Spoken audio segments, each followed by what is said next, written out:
t'aime, Bruxelles, je t'aime. Tu m'as fait manquer. Bruxelles, je t'aime, Bruxelles, je t'aime. T'es ma préférée. Bruxelles, je t'aime, Bruxelles, je t'aime. Hello there and welcome to Bruxelles, je t'aime, Euronews' weekly talk show about European news. On Brussels, my love, we take a closer look at some of the big stories of the week. Hear what's at stake for you and for the continent. I'm Maeve McMahon. Thanks for joining us. Coming up this week, all eyes on Sochi, where the Russian President Vladimir Putin was joined by Turkey's recently re-elected Recep Tayyip Erdogan. Putting the ball in the West's court, Vladimir Putin said he would only renew the Black Sea grain deal if a number of sanctions were lifted. NATO chief Jens Stoltenberg condemned this in the European Parliament Thursday during a discussion about Ukraine, where Russian bombs have destroyed grain storage infrastructure. We take a closer look. And 9 months after an unsolved corruption scandal shook the European Parliament to its core, MEPs voted on a 14-point plan to bring about more transparency and less conflicts of interest. With European Parliament elections around the corner and politicians hoping to win over hearts across the continent, we hear if what some call a culture of impunity will ever come to an end inside EU institutions. Our panel this week, Ian Lesser, Vice President of the American think tank, the German Marshall Fund. Welcome. Good to be with you. Sandra Pasadic from the centre-right political think tank, the Wilfred Martin Centre. Welcome. Thank you. And Petros Vassoulas, Secretary-General of the European Movement, which is a pro-European campaigning group. Nice to be here. Welcome. Thanks to you all for being with us on what was, I must say, a very busy news week. But before we get your points of view, I'd just like to hear or tell our viewers what was on people's minds here in Brussels this week. Luis Alberto has the story. Living the best of both worlds. Turkish President Erdogan alongside Russia's Vladimir Putin in Sochi earlier this week. From trade to tourism to energy, the two leaders stood side by side, looking closer than ever. The main message from Vladimir Putin ahead of this weekend's G20 summit in India: no grain deal unless sanctions are stopped. Many hoped an agreement could be clinched to ensure vital food supplies get into Africa, the Middle East and Asia.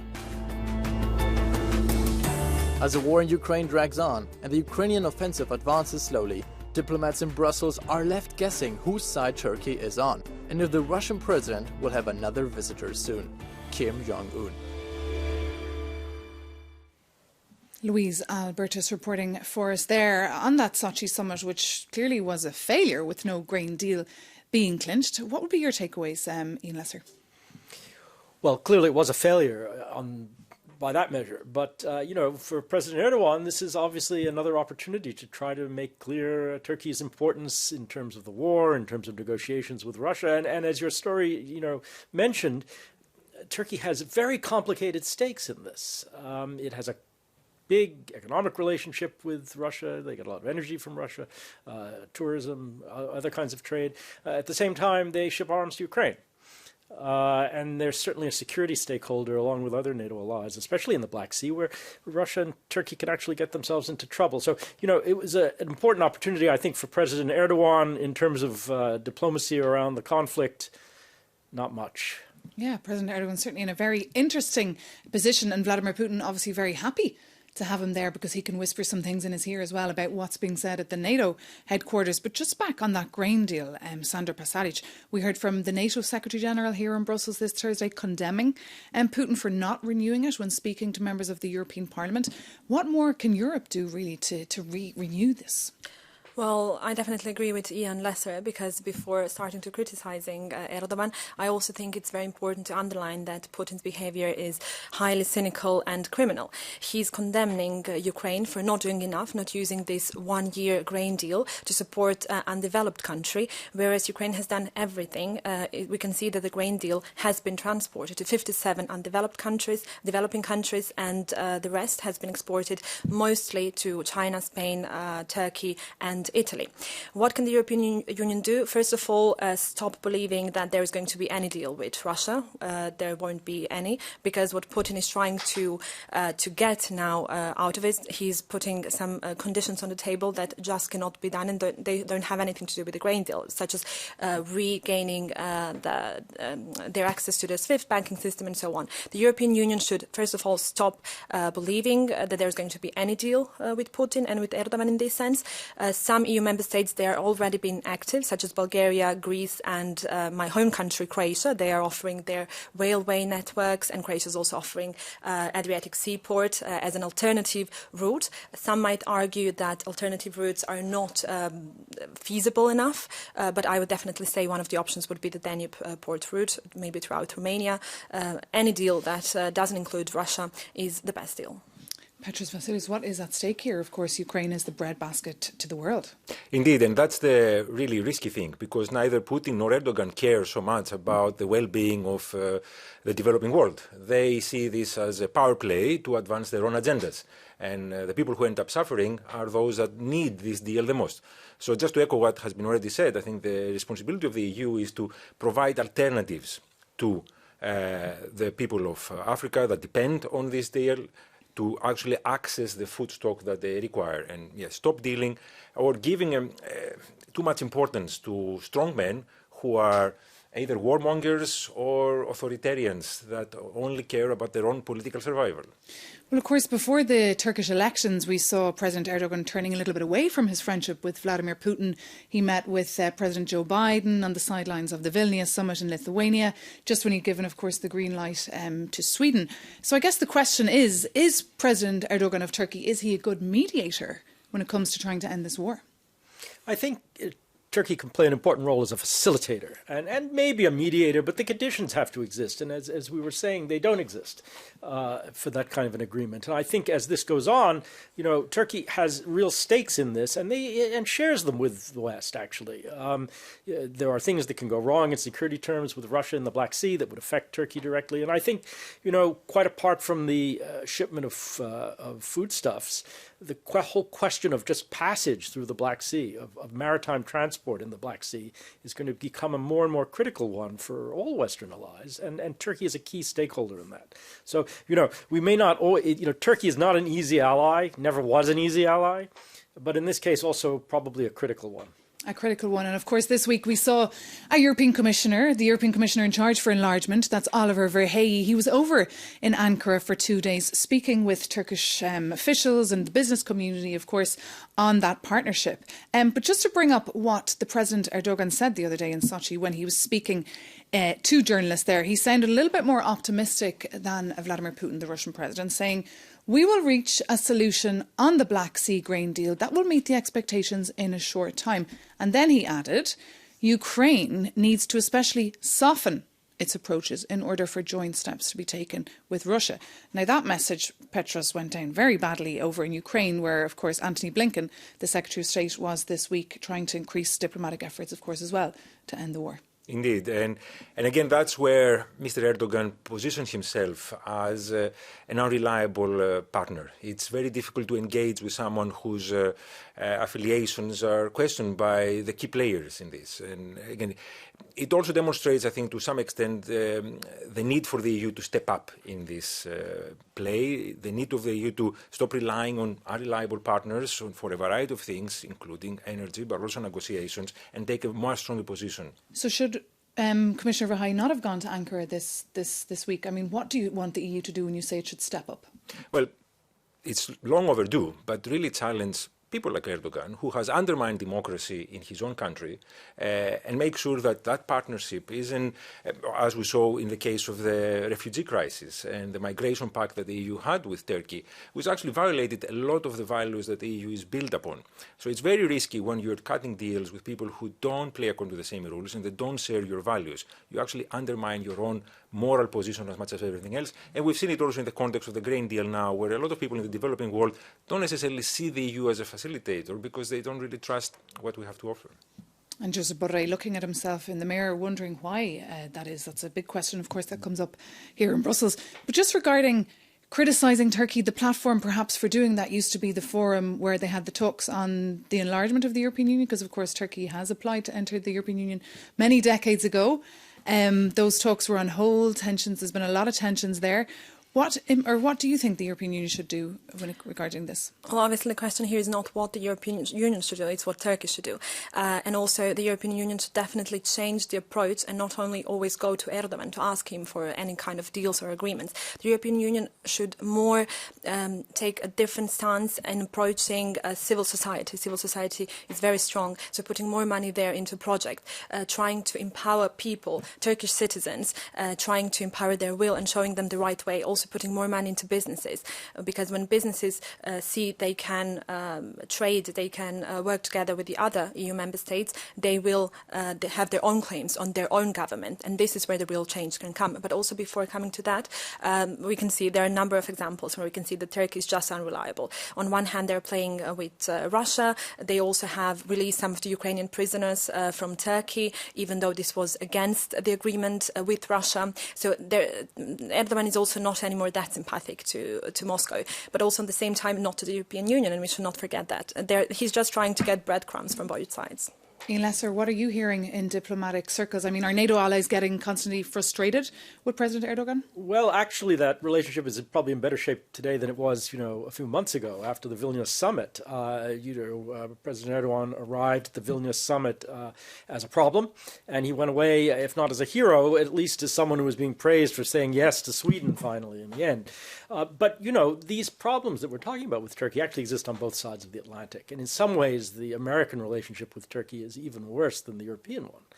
Europe and Turkey can't get away from each other. They're contiguous. They share all of these interests. They don't always agree. Europe needs some agreement with Turkey on migration, on security, on many, many, many things. But the problem, of course, as we said, is that the practice inside the country has just gone in a direction that, at least many in Europe would not like to see, and most in Washington would not like to see either. So it's sort of a really difficult but rather essential partner, I would put it that way. But maybe to continue in a more positive way, I think both presidents, both Putin and Erdogan, have a soft spot or a complex. And I would say definitely for Putin is this, he doesn't want to be blamed for the world famine. This is the reason why he's talking again about the grain deal. And he even said, together with Turkey and Qatar, he will try to save the global south. And then for Erdogan, for his complex, I would definitely say he wants to be he wants to present himself as a global leader, a Muslim leader. And also he has a soft spot for Americans. He wishes for Biden to roll out the red carpet for him every time he visits him. So I think these are the points that the global West should use. And that's why he's deeply unpopular on Capitol Hill, though, even if he could convince the president, which he may or may not. But I agree.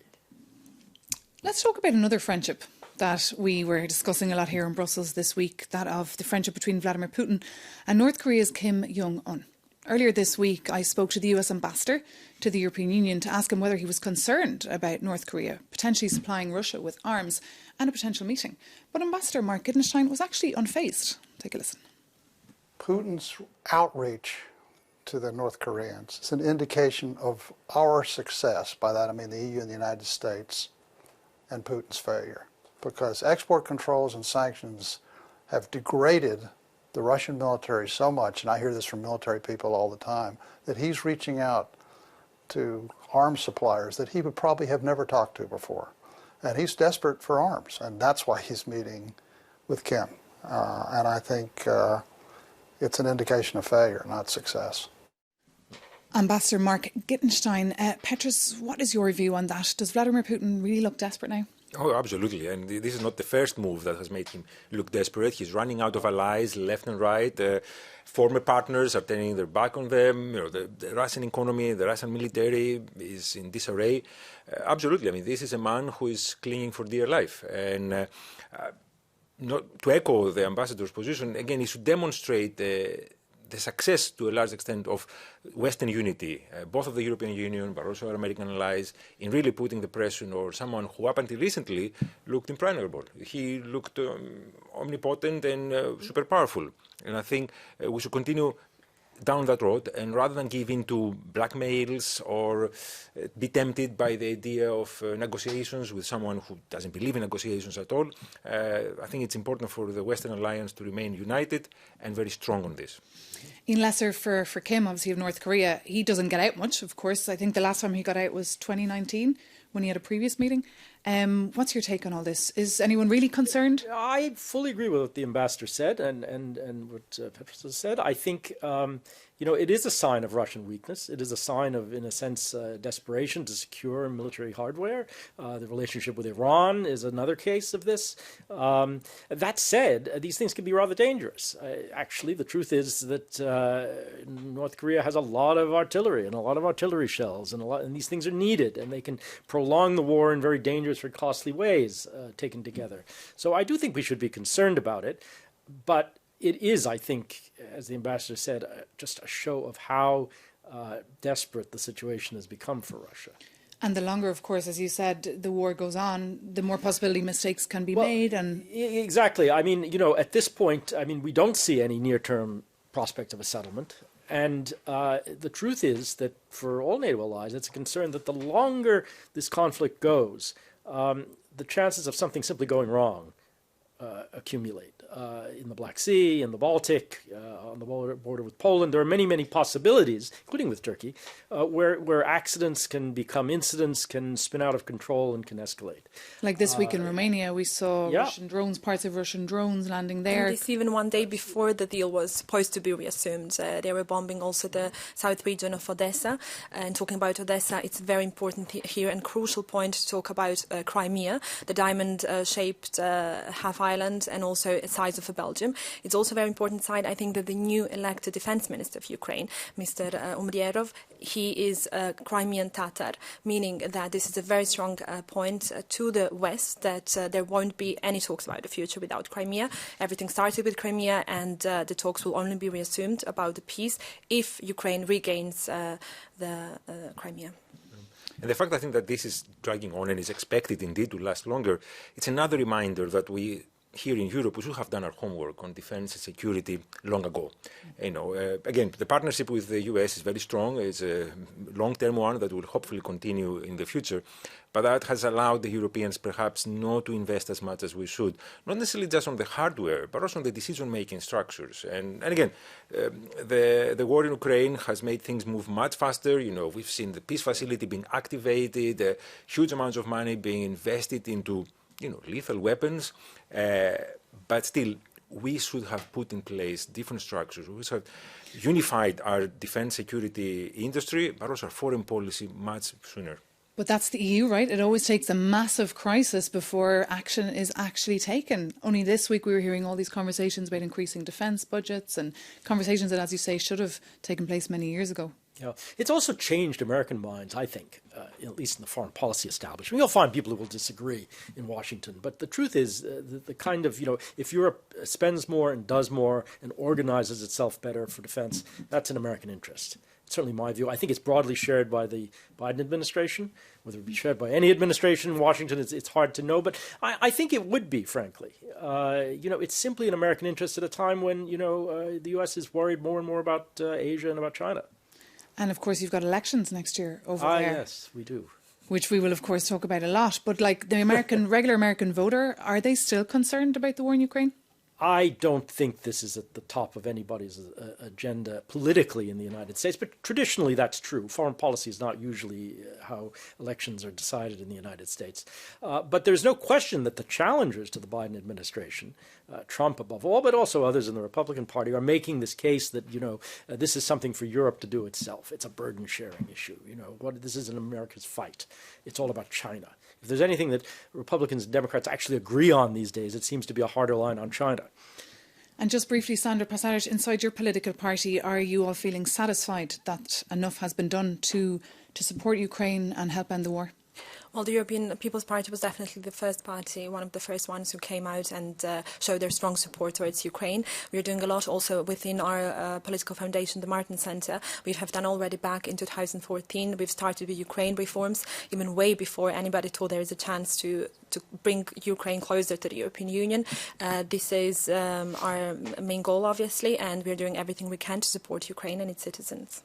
But meanwhile, it feels that we are very much in long war mode, and no one knows when this atrocity will end. But I'm afraid that is all we have time for on this topic. But do stay with us here on Euronews as well if you need any news updates coming out of Delhi, out of the G20 this weekend. But after the break, we'll be checking in with the European Parliament to see has anything changed since the corruption scandal that rocked that institution to its core last December.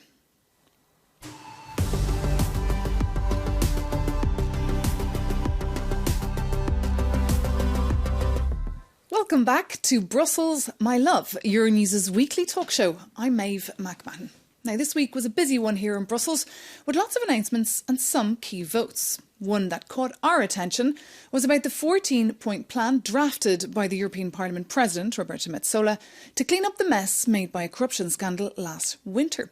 MEPs voted on Thursday on a new revolving door policy, mandatory declaration of meetings, a ban on friendship groups and more transparency on financial declarations. That vote took place in the Constitutional Committee with 15 in favour, 10 against and 1 abstaining. A bigger vote will take place next week in Strasbourg. So I'd like to ask you all, what do you think of this plan? Can you really change things with a piece of paper, Petros? Yeah, it's all about culture, it's all about political will, and it's also often about the kind of people that the capital send over to the European Parliament and they put forward. Because yes, you can have a plan in place, but if the MEPs don't adhere to it, then you still have a problem. On the specifics of this, I think it's a welcome addition to the arsenal for anti-corruption, because this scandal affects not just a political party, not just an institution, but the whole of the EU. The average voter doesn't distinguish between one party or the other, doesn't even distinguish between one institution and another. They hear EU and corruption, and automatically the damage is done. So it's important. And Brussels, they hear Brussels, and then, yeah. And not everybody loves Brussels as much as we do. Well, this is why we have a programme called Brussels, My Love, with a question mark to discuss everything. So that's why I think this is also a collective effort. It's not just down to the European Parliament. It's not just down to the President of the European Parliament. I think the Member States have a big responsibility. The national parties have a big responsibility to ensure that, yes, the rules are adhered, but also the quality of members that we send over, those that we stand for office, are indeed impeccable. And of course, you will have corruption. There's always corruption. It's human nature. But how we deal with it is the important thing. Well, I wouldn't agree that much because we at the Martin Center, we just recently had a great survey that we did in 27 member states, and we were asking the middle classes throughout the European Union what are their concerns, what do they expect from the future of the Europe, from the 2024 elections. And actually the polls have shown that more citizens have trust in the European Parliament than their national parliaments. And also I think it's different if you're coming from the south, maybe it might be different corruption scandals, numbers of it, and a view versus Nordic countries. But I would definitely say the view is rather positive. And some MEPs, they even themselves say that they see European Parliament as a more developed institution, as a more transparent institution than their national parliaments. Ian Lesser, what is the view from DC? Well, it's interesting because, of course, to someone who would be familiar with Washington, and Brussels is in some ways more and more like Washington, allowing for scale all the time. Actually, I think it's better, it's healthier here. You have these corruption scandals, and obviously this is a welcome development to try to tighten this up because it's linked to perceptions of democracy and the prestige of parliaments and things like this. It's important to do, but at least here you don't have the vast amounts of money that are at stake in American elections. And so, but it does remind me very much of the kind of debates that go on in Washington, of the bigger scale, with the lobbying and the revolving door, which in Washington is a way of life, actually. It's a little bit of it does remind me of Washington a bit. Well, I'm sure it caught the attention of people in Washington because it was somewhat similar to a Netflix thriller, wasn't it? With the wads of cash being found in suitcases. I mean, not even electronic cash. But we spoke to some NGOs here in Brussels because obviously they have been following this story very carefully every single day. Like Corporate Europe Observatory, we asked Oliver Hodeman what he thought of this 14-point plan. The proposals weren't enough, but there were some very powerful and important reforms in those proposals, in the 14 points.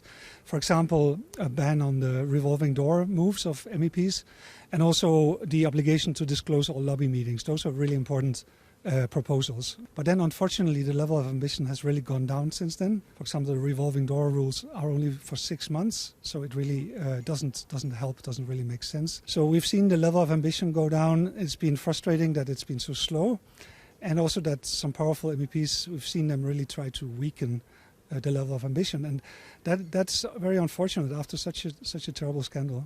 The words of Oliver Hodeman there from Corporate Europe Observatory. I mean, we do understand, Petros, that members of the Greens and the Socialists, which is of course the political group to which all those arrested belong to, they were pushing to tighten and propose more amendments for this. Indeed, and it's understandable. Obviously, when a member of your political family is caught in such a scandal, you need to appear that you are cracking down on those practices, and you need to make sure that that perception spreads beyond the Brussels bubble. And I think the point is that the European Parliament itself is trusted compared to some national parliaments indeed, but we still have about 50% of people voting for European elections, and we have a lot of who will either not vote or in the next elections, or will vote for parties that are, for a lack of a better term, anti-European. So that's why I'm saying that it's very important to build on the good reputation of the EU and make sure that the work that the European Parliament does isn't tarnished by this kind of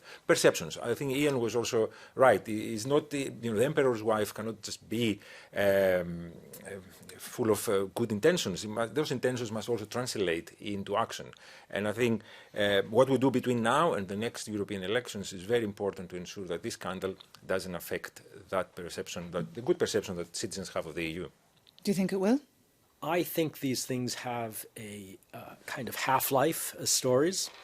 And so I think, if there's going to be action on this, I think sooner rather than later, because over time it seems to me the energy can easily go out of these kinds of efforts. Well, there was a report in the Belgian media here last week about the Socialist MEP Maria Reina that her son allegedly had 280,000 euros on him. I mean, this is all allegedly. We don't have any more details on this, but it is quite damaging for that political group. Yeah, indeed, and I'm also not surprised about the hard line that they have taken, the socialists, because I think the even hard line would be to for Irache Garcia, maybe to President of Socialists, to step down from her position. And also, we all remember just the days after, and I wouldn't agree also that it was slow. The reaction wasn't slow. I mean, we all remember here in Brussels, we were receiving on our WhatsApp phones the photo of a confiscated office of Eva Kaili, the Socialist MEP, involved in the whole Qatar gate. But also the response of the whole Parliament as such was very quick. Also, European Parliament Roberta Metsola she has a very hard line on this. This plan is actually proposed by her. The immunity of Eva Kaili was also taken in a matter of days, and I think it's a very positive sign. This is also one of the reasons why Roberta Metsola she entered into politics, to fight against corruption, and she will do everything in her power to improve European Parliament to be more transparent and more loyal to its citizens. Let's see if that is the case. Thank you so much, Sandra, and thank you to you both as well for being with us. I'm afraid that is all we have time for on this topic. As I said, a vote will take place in Strasbourg next week. But for now, see you soon. Take care.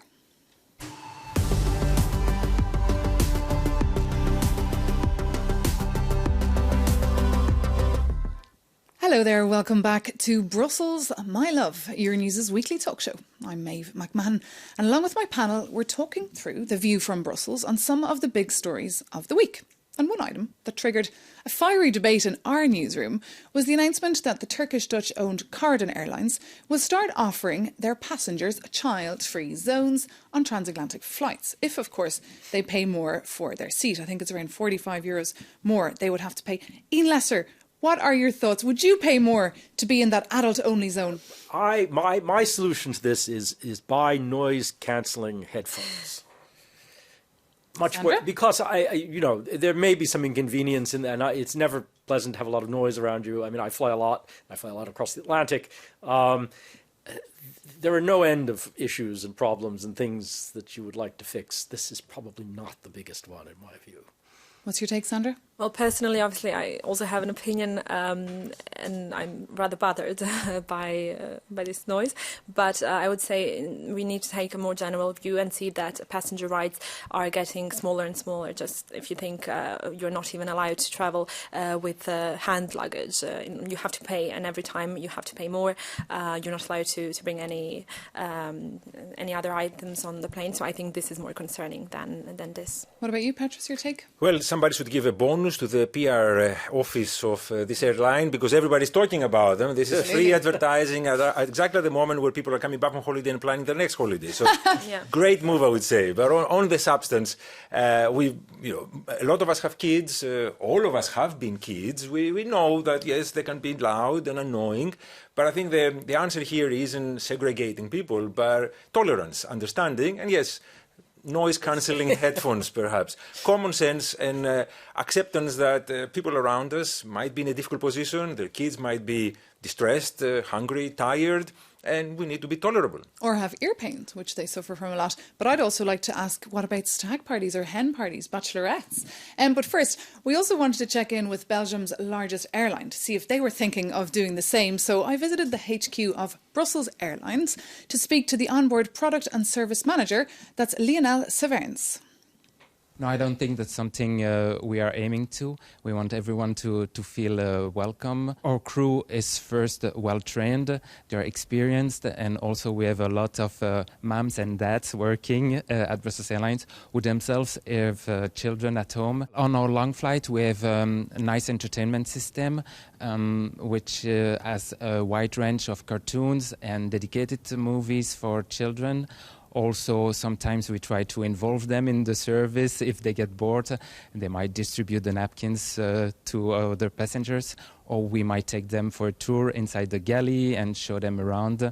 So Brussels Airlines, they're really distancing themselves away from that story and the potentiality of ever doing such a move. Well, then again, some would argue this is child exploitation, one of the solutions that Mr. Severns mentioned. Monetizing discomfort. I had not heard of this airline before this story. So, I mean, at that level, perhaps it's a success for them. I just don't think it's such an important issue. And I think your representative from Brussels Airlines has it about right. I mean, if you go down this road, where does it really end? It's already not so pleasant. There is, of course, a solution, not entire solution, but some solution to this, and it's called business class. It's hugely expensive. And more expensive all the time. I believe that the custom isn't there. I think some people are very irritated, of course, by noise in general. But like you said, there are many reasons to be irritated in an airplane. We're all cramped in a small space. We're trying to get somewhere fast. Of course, where do you stop? Even though I've seen a lot of polls, because I was also quite taken by this story, but there are a lot of polls of people saying they would actually pay more just to have that silence on flight for those long flights. So it is interesting to hear all the various opinions on that story. And if you have an opinion on that story as well, or any of the stories that we've covered for you here, please reach out to us. Our email address is brusselsmylove@euronews.com. But for now, I would like to say thank you to Dr. Ian Lesser, Sandra Pasadic and Petros Fasoulis. Thank you so much for being with us, and thank you for watching. We'll see you soon here on Euronews and, of course, over on euronews.com.